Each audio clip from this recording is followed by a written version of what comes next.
Judy, Hi. how are you doing? Wyoming room. Yeah, it's great to be here. Thank you.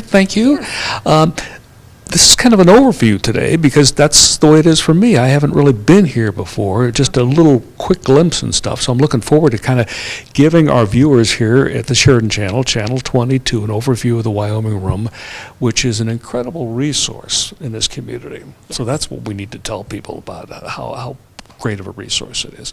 So I don't know where we begin, except there's all kinds of great stuff in this room. I'll tell you one thing I did see a moment ago, and that's the oldest book in the library, right? And this says it's the history of plants. Yes. And the date on the book, it was published in 1636. Yeah. I got to ask you, did they have movable title? Gutenberg, did that become before I then? believe so. Yeah.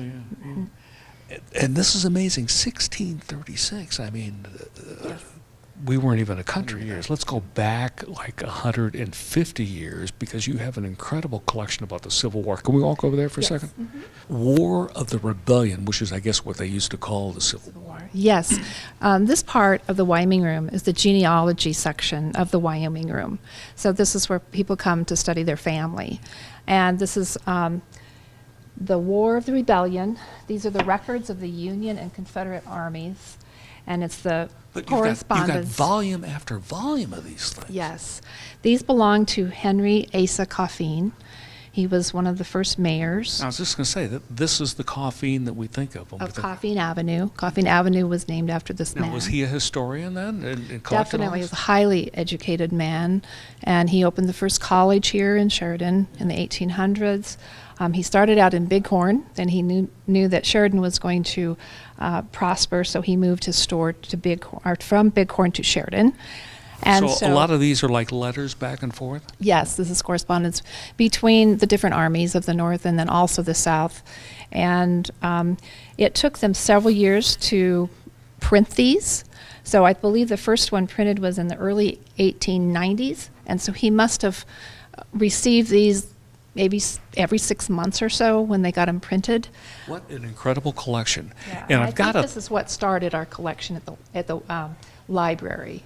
And many of these books have names, and so that's why this is in the genealogy section. When people are doing research, they know that a family member was in the Civil War. They might find their ancestor in these books. Fantastic, Judy. Now, something else I see on the walls here are all of these portraits of Indian princesses. They came from all over Canada and the United States. And this is just a small section of the portraits, but we hope to get more by the midsummer. That started in 1951, actually, with Lucy Yellow Mule winning the Rodeo Queen.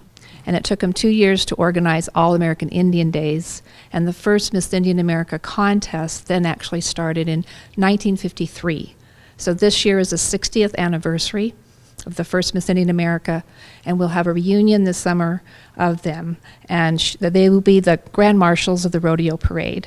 Now, here's the amazing thing about Miss Indian America.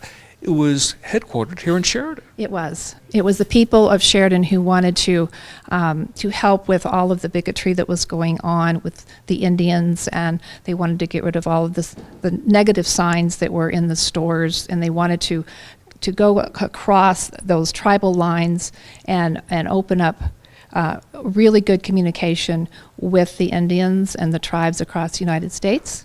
And so Sheridan won several awards for helping with opening up the communication with the tribes. Something else, I see across the room some maps there. And can we go over there? Yes. This is a map of the ownership of Sheridan County of 1914.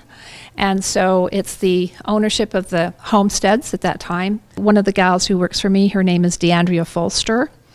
And her husband purchased another map like this in 1938. And so DeAndrea went through and researched every single parcel and ownership and deed, and she put these books together. So this is actually the history and almost an abstract of Sheridan County You know what from else? 1938. You know what else it is too? Is it's original research that you guys are doing right here in the Wyoming room. Yes, we get mostly resource documents, the actual source documents, the handwritten. And that's what we have here is the petition to have Sheridan County secede from Johnson County. We found the petition in the back room, so we've had this digitized, and now we sell these to people who might have a family member on that list that signed the petition to start Sheridan County. Back in the day, Wyoming had just had a few counties, and they were huge. And I guess I'm sure there were people in Sheridan that said, "Hey, we're not being represented by Johnson County. It's too big. Too much stuff is going on in Buffalo, and we want our own county." It started with that petition right there. And speaking of the counties back then, let's look at this map. And the thing I like about this map, territory of Wyoming. So this yes. was obviously before Wyoming became a state, which was in 1890. So yeah, that's good. And once again, there is no Sheridan County. I don't see a Campbell County. I don't see a Weston County. Instead, I see Crook County, of course. Then there's Peace County. And then our county lines didn't really gel until about 1894. These young people have been hired to help me with a book. It's called Now and Then. And a photographer by the name of Anita Nichols had this idea to take photographs of the interior and exterior of the stores downtown from Dow to Burkett. the historical section. Yes. And we're going to publish a book this year for the celebration of the 125th anniversary of Sheridan County. And they're looking for historic photographs. I was just going to say the now and then, the then being early historical photographs, and not just things out of the newspaper either. Your collection goes way beyond what might be in any daily newspaper back then. Yes, we're getting all kinds of collections. We have several collections here, and we are also pulling out ads from newspapers if we don't have a photograph. And so every address on Main Street gets 2 pages. And then we're giving the timeline of a sample of who was in that store. We're going back to about, I think our first list is 1894, and there's not very many, but then we take it through history. Fascinating. I know, for example, the hospital pharmacy is probably one of the oldest in town. It has gone through a lot of changes over the years. Then other buildings, like the Katy building, you can look at it and almost say, hey, that's what it looked like 100 years ago. Yes, and this is just the first of the book that we're going to do.